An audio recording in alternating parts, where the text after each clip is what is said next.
At kung kayo po syempre ay ngayon pa lang kayo nakatutok sa One Morning, tuloy-tuloy pa rin ang ating kampanya sa tamang pag-text. Tamang spelling po dapat ang ating ginagawa. Ika nga natin, syempre, if you wanna text it right, T9 it. Kaya panoorin natin ang feature na ito.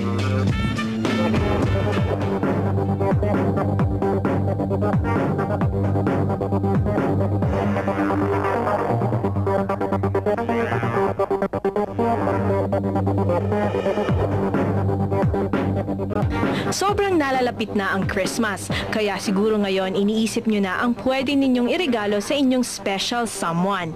Pero dito sa Spelling Alert, tamang pagte-text ang aming regalo sa inyo. Kanina, nabanggit ang salitang someone, kaya ito na rin ang aming word na gagamitin to compare the difference between the use of multi-tap and T9 dictionary mode.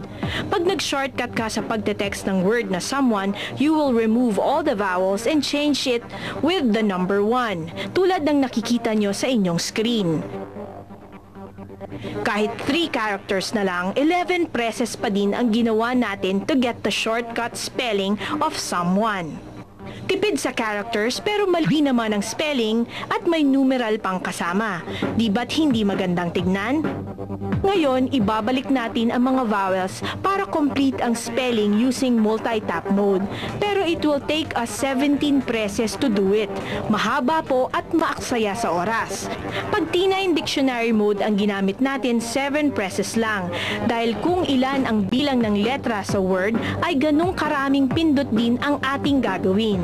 Mas madali mag-text pag naka-dictionary mode ka at siguradong tama pa ang spelling ng word sa pagte-text. Kaya dapat laging gumamit ng T9 for proper and easy way of texting. Text right, T9 it. Department of Education, Commission on Higher Education, Panasonic. In cooperation with T9 Text Input. Text right.